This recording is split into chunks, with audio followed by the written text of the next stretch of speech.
I want to take you back to the year 18, and while they flip the slide deck over, see, I'm getting a jump start. I'm excited to be here.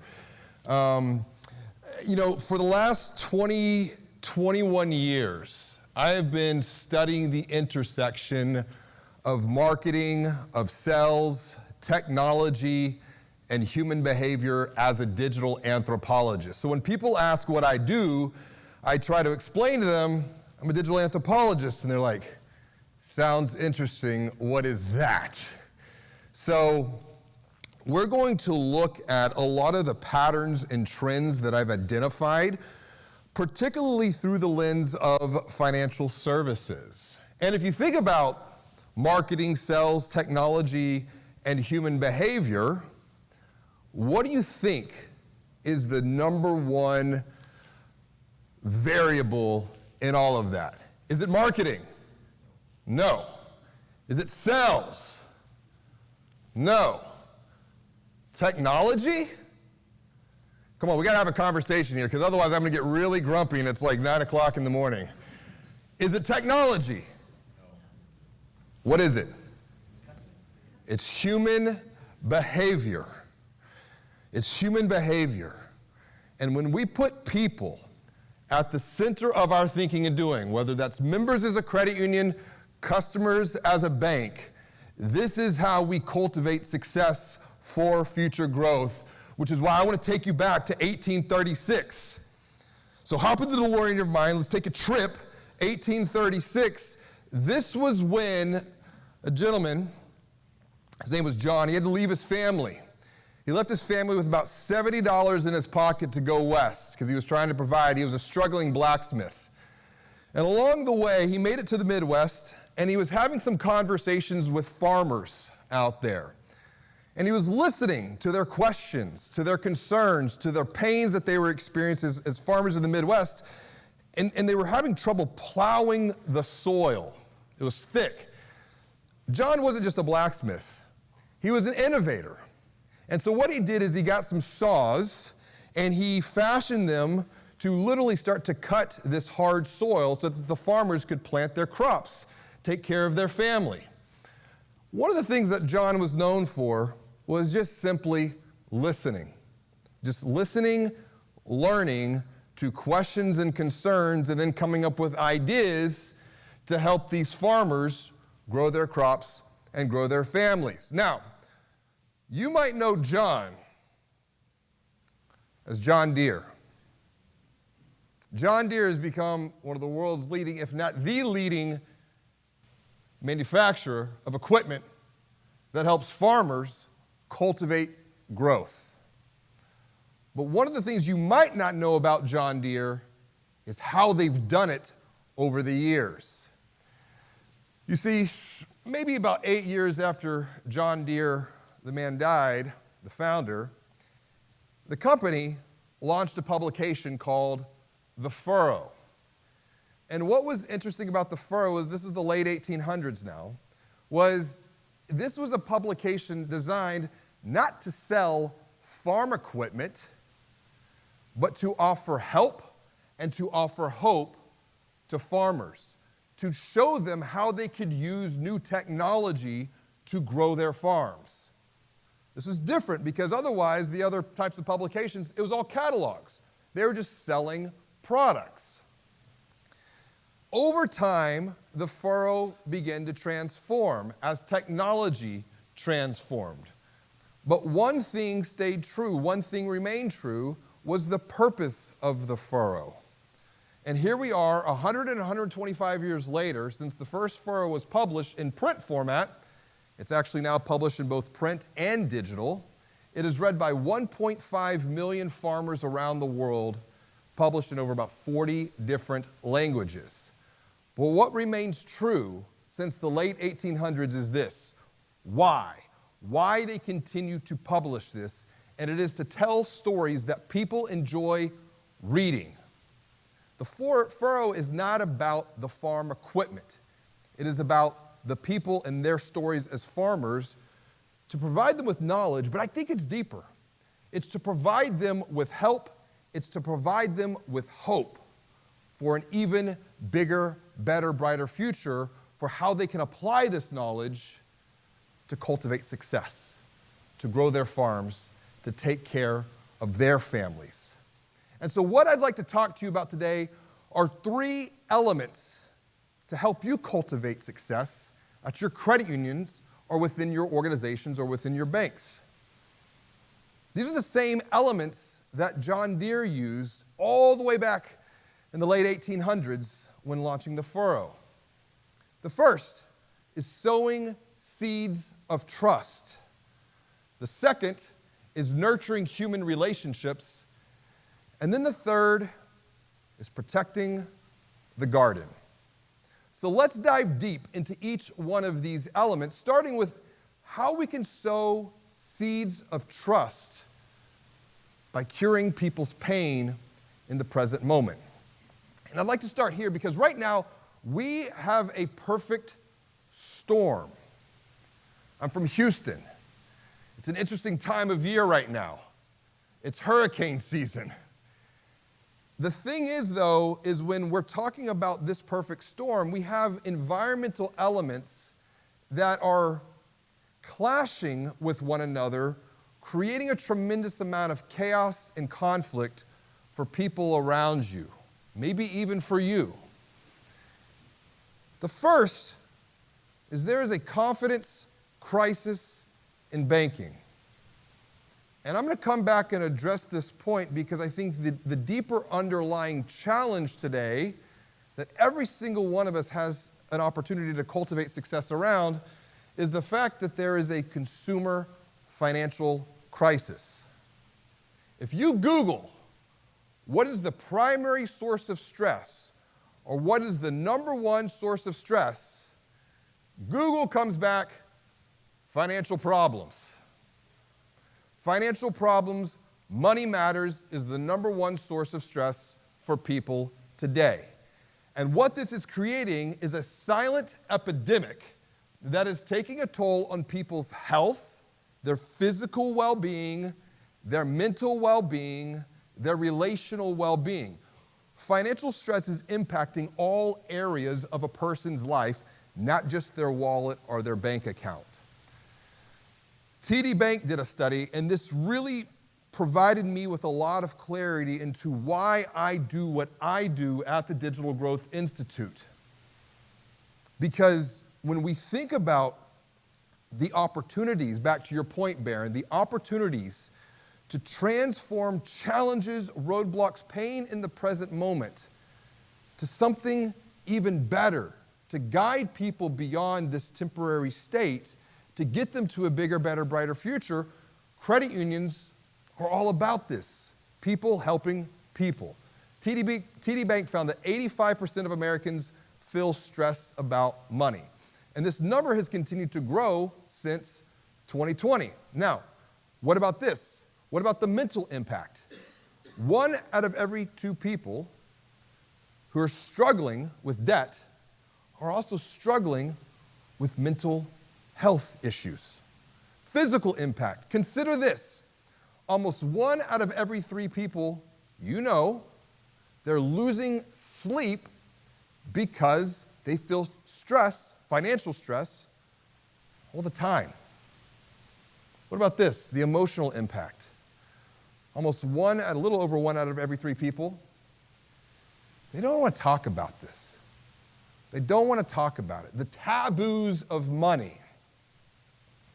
I feel if we talk more about this, and it's interesting, you know, when we look at research, it's easier for couples to talk about sex than it is to talk about money. But when money matters get better, guess what else gets better? Just saying. But we're too embarrassed to talk about this. Why? Because people think that they're worse off than their peers. Here's the thing. People are lost, and they're looking for someone that can give them some help, that can give them some hope, that can guide them beyond the pain of the present moment to get to a bigger, better, brighter future. But they're looking for someone that they can trust.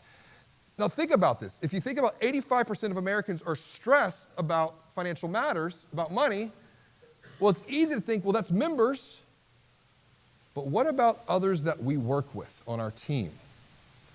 And maybe there's some here who like, yeah, that's me. I just don't want to raise my hand because of the taboos. As we continue to move forward into a digital world, we cannot forget why we do what we do and who we're doing it for. It's people. And at the foundation of every relationship, what is it? What establishes a strong foundation for human connection? What do you think that is? Anyone? What's at the foundation of every positive human relationship? Trust. It's interesting. It's what a lot of people think. I think there's something deeper that must be established before trust comes into the conversation. It's respect. We must establish respect before one is able to trust us. Respect is essentially, help me when I have a need, not when you, the credit union or the community bank, has a need. Help me when I need a loan, but you need deposits. Help me when I want to deposit some money, but you need a loan. Help me when I have a need, not when you have a need. That's respect. At the pinnacle of every positive relationship is what? What do you think is at the top of every positive human relationship? What do you think that is? Anyone? No wrong answers. This is a symposium. We got to have a conversation here. Communication. What else? Admiration. Good idea. Communication, admiration. What else? Anyone? Love. Love is at the pinnacle of every positive relationship. And we can look at love through the Greeks, and they had their 5 different levels of love. We can look at love through Thomas Aquinas, it was about willing the good of another person. When I look at love here, it's just commitment. Now, what is needed to bridge the gap between respect and love? What's needed? Yes, now this is where trust enters into the conversation. And trust is the sum of 2 things: what you say and what you do. It's words and actions. Trust is also highly connected with confidence. High levels of trust lead to high levels of confidence. And guess what happens when you have high levels of confidence? You have commitment. You have love. The problem is about half of Americans worry about their money safety in banks. Now you might be thinking, James Robert, come on. Who are you talking to? We're credit unions. Well, there's often a perspective gap because when we facilitate digital secret shopping studies for credit unions, a lot of times people perceive their digital experience as that of a bank. They even say, well, they're just another bank. Consider this too. 1 out of every 2 millennials feel they have no one they can trust for financial guidance, and only 8% of millennials trust financial institutions for that guidance. What does that mean? 92% of millennials do not trust financial institutions for that guidance. So where are they going? TikTok. That's exactly right. And we're going to talk more about that in a bit. I think this is fascinating too. 3 out of 4 millennials would be more excited about an offer that came out of Google, Amazon, Apple, PayPal, etc. Here's the thing. This particular research from Viacom is about 5 years old. So flash forward to where we're at today in 2023, it's no wonder digital banks and fintechs, they've captured 47%, almost half of all new checking accounts opened so far in 2023. The question is why?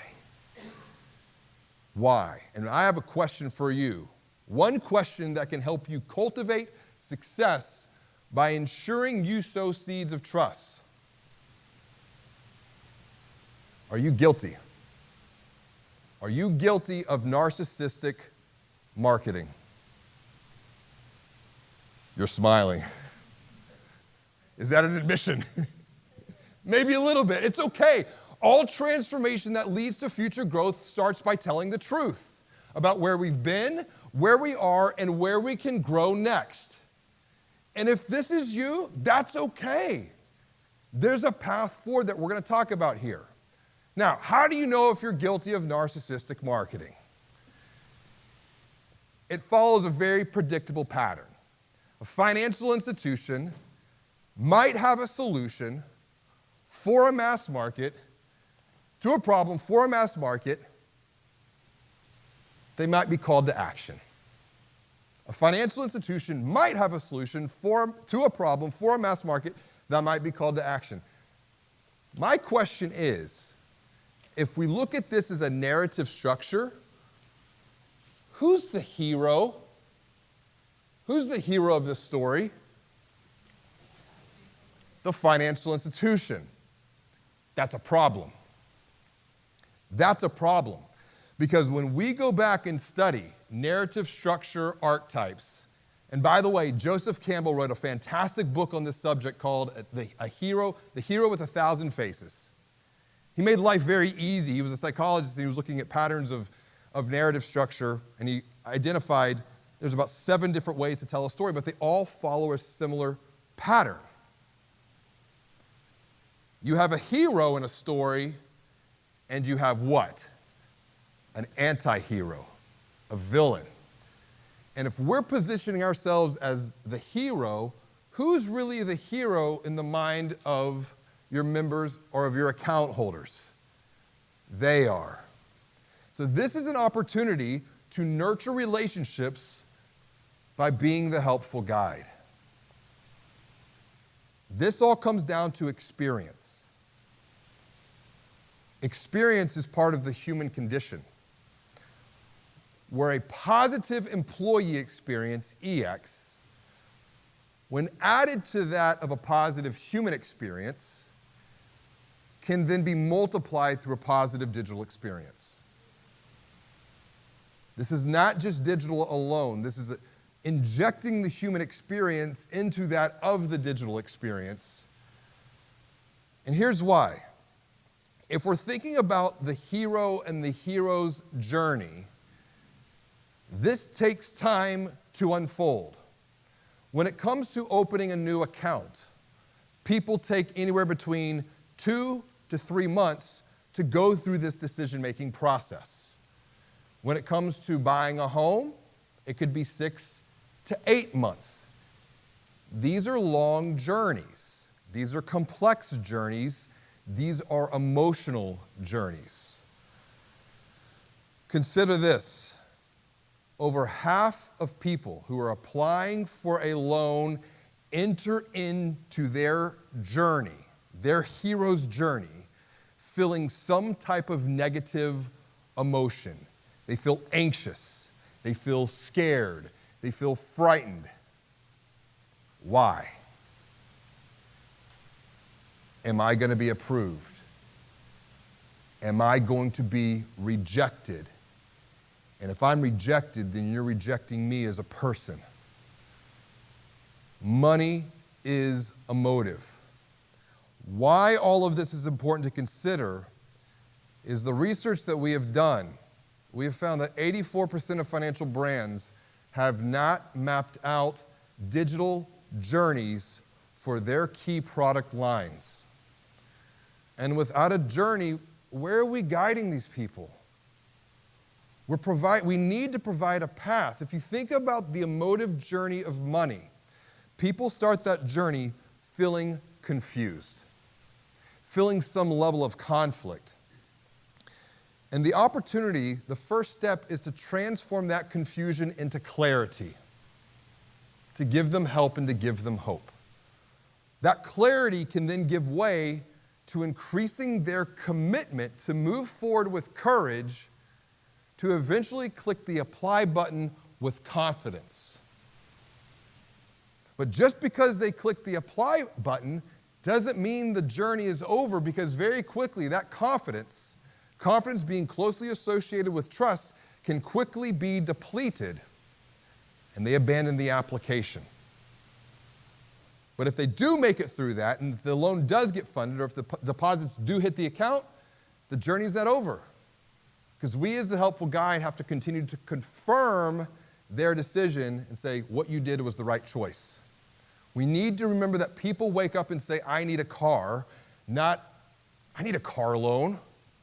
I'm moving to a city, I need a new home, not a mortgage. I'm preparing for the future.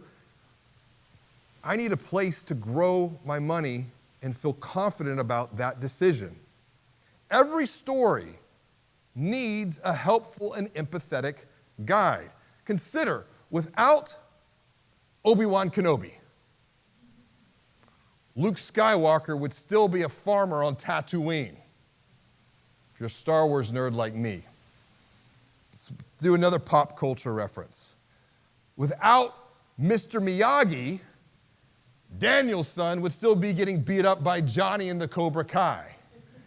And we would have no Netflix series. Without Dory, Nemo would still be lost at sea. Every story needs a helpful and empathetic guide.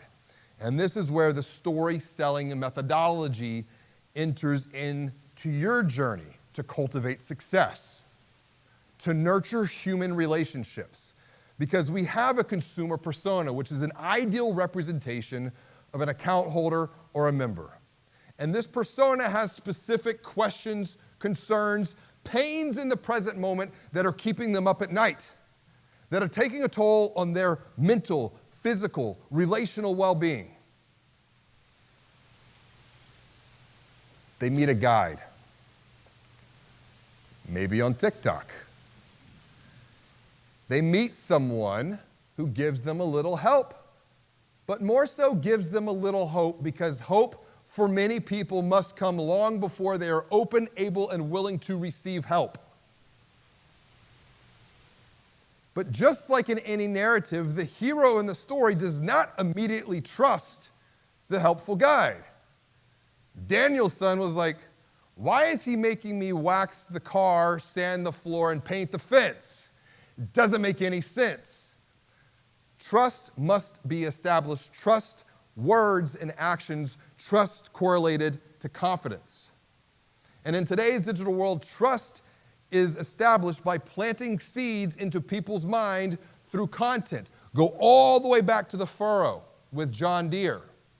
That was not about selling directly. It was about helping first and selling second. It was about providing help, providing hope. Because then and only then, once we have deposited or planted enough seeds, those seeds will then sprout. That's where we can offer a solution, call them to action, to guide them beyond the pain of the present moment to get to an even bigger, better, brighter future. This is essentially not just the hero's journey, but a consumer buying journey, where a member, prospective member, account holder journeys through the stage of awareness, then consideration, and ultimately purchase. But out of all of these different steps, all of these different stages, I find one is fertile soil for you to cultivate success going forward. And that is right here. It is in the consideration stage, because these are long buying journeys that are confusing and complex. This is an opportunity to help first and to sell second, to plant seeds in people's mind through content, through proactive offers at a one-to-one level. Trust, in fact, outranks price or rates when it comes to influencing the financial decisions people make in a buying journey. Words and actions. Words and actions. I have 3 questions to consider to help you cultivate success by nurturing human relationships as you take on the role of the helpful and empathetic guide. First question, What are you saying on social media? I'm not talking about your credit union or your community bank. I'm talking about you. I'm talking about you. I'm talking about you. What are you saying on social media as a lender, as a leader, as an advisor, as an advocate for your credit union? Are you even there right now? And if you're not, good news, there's still time. I ask you this question because once again, almost 4 out of 5 of people who are in the millennial or Gen Z demographic, you said it before, where are they going for help and hope? TikTok, Insta. In fact, the 2 most trusted, if you will, social media channels. It's not TikTok, actually. The most trusted, YouTube and Reddit. That's exactly right. Are you even involved in the conversations on Reddit? But here's the other thing, fascinating. Talking about the taboos of money. 3 out of 4 believe that the content that they are engaged with on social media, we're breaking down some of these social taboos. Because what do they tell you as a kid? What did my mom tell me? Never talk about what? Politics, religion, and money. And what do we talk about?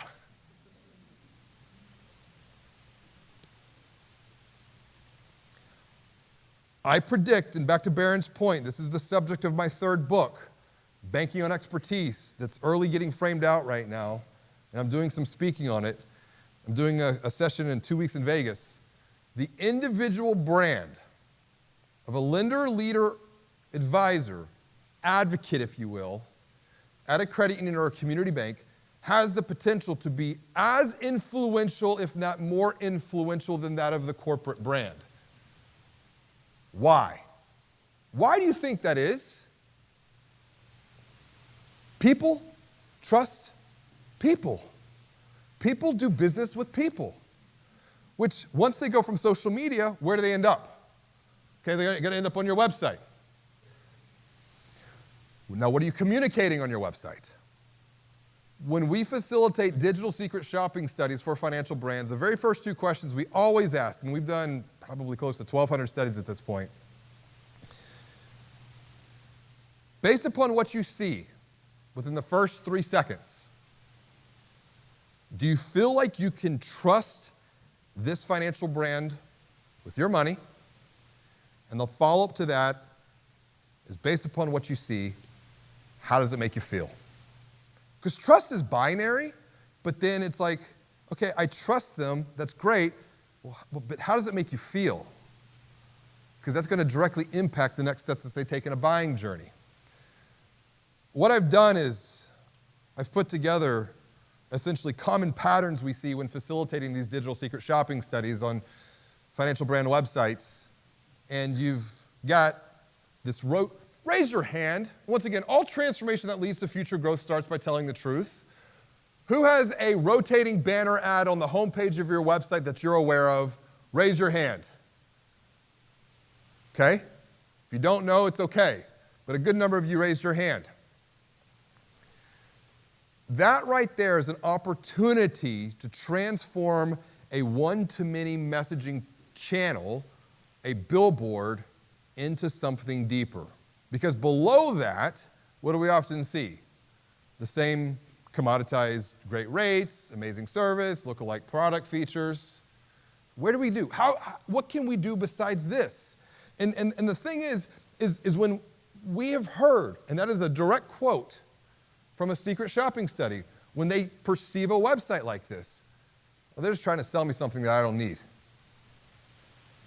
Because they might not need what you're promoting at the time. What is respect? Help me when I have a need, not when you have a need. So the opportunity is to guide people through proactive personalization. When I think about financial services, it's very reactive. We wait for someone to raise their hand and say, I need help. But what do we have at our disposal? Data. And behind every data point is DNA. Real questions, real concerns, real pains, real hopes, real dreams. So we give them help. We give them hope with personalized offers framed around their situation. Not just a click to apply, but we help to provide them with clarity by downloading a car buying guide. We help to increase their courage to commit by watching a video of how your credit union has helped someone just like them, Carla, go through that journey before. And then also, we make it easy to connect with another human being. How many times, and I've talked to some of you yesterday, frustrations with travel, getting here, and you go through the chat bot, you go through, I just want to click, it's like rage clicking on your phone, 000. Why do we make it so freaking hard to connect with a human being? When someone is wanting to call, what are they calling for? To talk to someone. Apple Care. Has anyone ever used Apple Care before and had to talk to someone? You go in, you put your phone number, they call you right back. It's like an amazing experience. It's so simple, though. Finally, what actions are you taking to offer personalized offers to increase the value of membership? And I say the value of membership because how many members do you have that have no idea what it even means to be a member of your credit union? Because where else can you be a member? A gym? What else? Costco. You know the value of that membership. Anyone an American Express member? They're very vocal with, I pay them $650 a year for a platinum card. I travel a lot, but what's one of the values of membership with that card? It's the lounges. It's the little sanctuary in travel hell. It's the reprieve. It's the oasis in the desert. I have one at SFO. I'm looking forward to using it. That's the value of membership. Membership has to be continuously communicated and recommunicated. Here's the value that we've provided. Here's the value that we've created for you, framed around your unique situation. Now consider, 85 to 92% of people visit your website to do one thing: to log into online banking. And they can bypass that with the mobile app. But every single one of you, every credit union here and community banks, you're more than that. Your website, including your front-end website, but also behind the pin, online banking, mobile banking, it's digital commerce. It's e-com. And there's an opportunity here to maximize this valued real estate to offer people help and hope. Because a lot of times when people log in, what do they see? Numbers, transactional data. But when we're talking about this human experience in a digital world, we truly can put the transformation of people over the transaction of dollars and cents by offering them help, hope, with personalized, proactive offers informed by data, which behind every data point is what? It's DNA.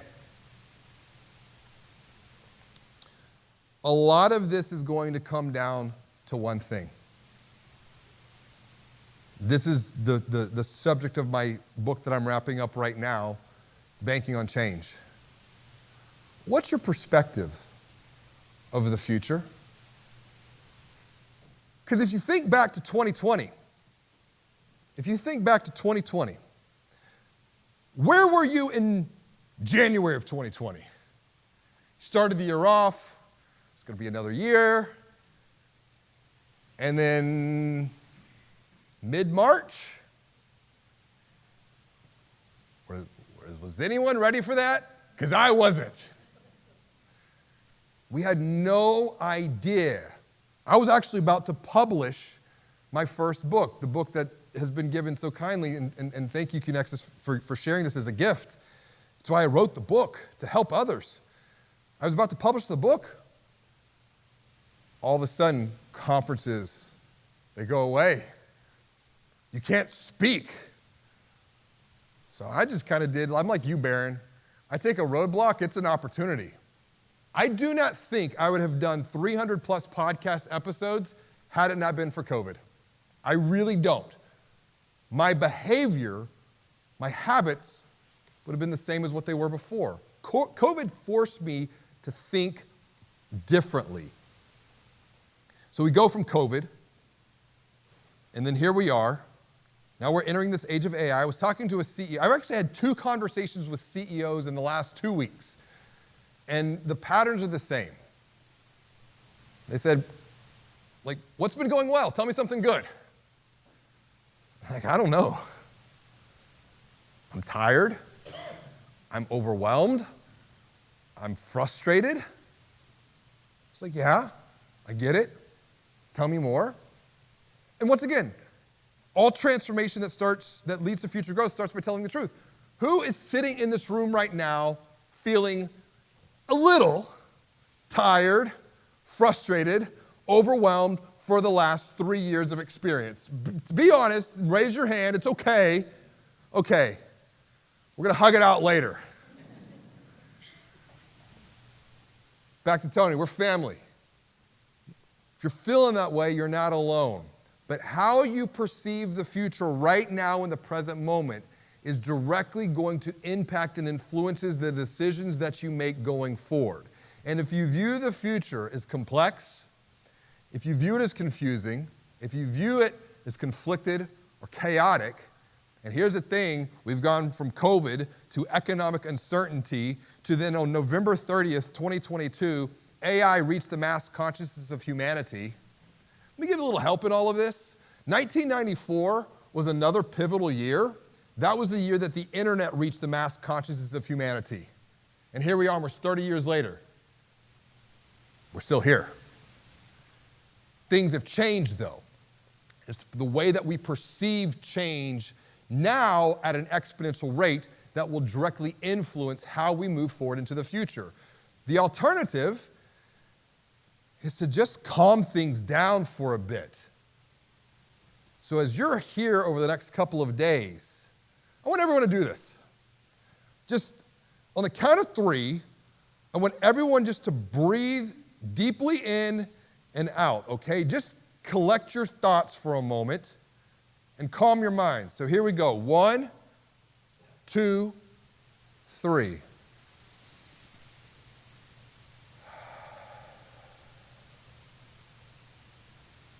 How'd that feel? Felt good? When you calm your mind, that's when you begin to gain clarity.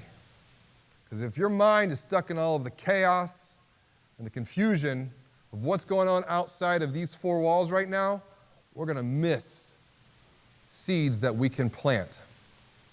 That clarity is going to turn into your courage to commit to move forward, to cultivate success at your credit union, at your organization with confidence. This is why the opportunity is to protect the garden to bear good fruit. You must protect the garden to bear good fruit. And that garden is the garden of your mind. Your mind is the most important technology to master in the age of AI. When a world is changing and transforming at a rate that we have not seen, and I'm telling you, from 94 to 2024, 30 years, what we're about to experience with this AI piece, we can't. Our minds just can't perceive it. We only perceive by looking at the past. but I can tell you there's a lot of opportunity going forward into the future. This is why EQ plus AQ is greater than IQ alone in this age of AI. Your emotional intelligence. See, this is what John Deere had. John Deere had emotional intelligence to listen to the questions and concerns, the pains of farmers, and then he was able to adapt his own mind to come up with new, innovative, creative solutions to provide those farmers with help and hope. You can do the same. When the world is moving and changing and technology is driving so much of this at an exponential rate, the challenge lies in every single one of us, myself included, because we as humans are linear thinkers. We think on a linear plane where technology is doing this, and what does that create? It creates a gap. That's where the confusion sets in. That's where the chaos comes from.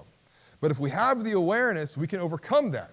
Your future growth is a direct result of the seeds that you're planting right now in the present moment. If you think a lot of this is positivity, hocus pocus, mumbo jumbo, let me tell you, I've got science backing me up on this. There was a study out of Frost Bank in Texas. They partnered with the University of Texas.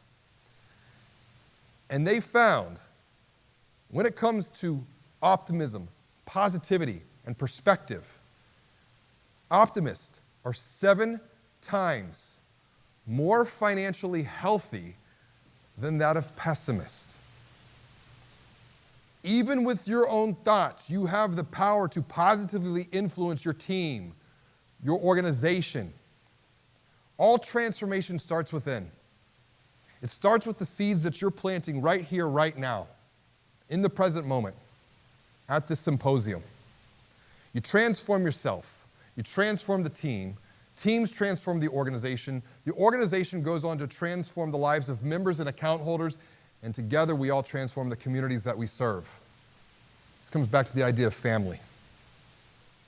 2 questions to cultivate success as we wrap up here. To protect the garden of your mind, to bear good fruit. Number 1, are you willing to rip out the weeds of fear and remove the rocks that limit your future growth potential? Are you willing to do that over the next couple of days? If you are, say yes. Are you willing to do that? Yes. Will you make room to plant new ideas? New ideas that can, over time, bear good fruit for your members, for your credit union, for your community bank, for your organization. Are you willing to do this? Yes? Okay, here's how you can do this. At the end of every single session, take 60 seconds to 2 minutes, and I want you to write down 3 insights. Just seriously. And hold each other accountable. Say, did you plant new ideas in this session? That's how you're going to help each other out.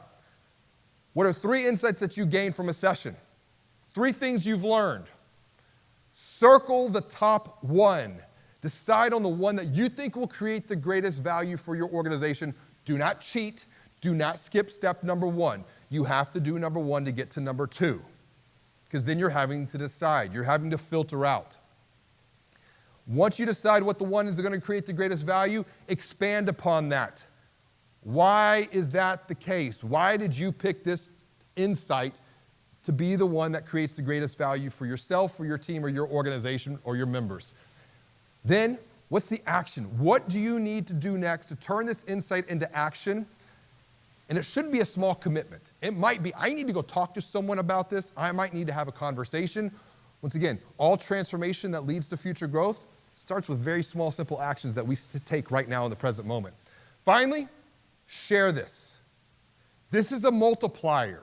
When you have a conversation and you tell other people, here's my idea, here's my action, this is the Socratic methodology that's rooted in like 2,000 years of wisdom, way smarter than me. When we have Socratic conversations, this is how we cross-pollinate ideas. This is how we collaborate. and see things, back to Tony's point, from a different perspective. We're all coming in from a different perspective. Families have different perspectives, but we all have something of value to add. You can use this very simple framework to plant new ideas this week and have these conversations. Here's what I learned. Here's what I'm going to do. What's your idea to help me do even better? If we keep these three elements of success at the forefront of our mind, to sow seeds of trust by curing people's pain, to nurture human relationships by guiding people beyond that pain to a bigger, better, brighter future, if we protect the garden of our mind to bear good fruit, we will all cultivate success together. This is a guidebook that can guide you. It expands on some of the thinking I've shared with you today.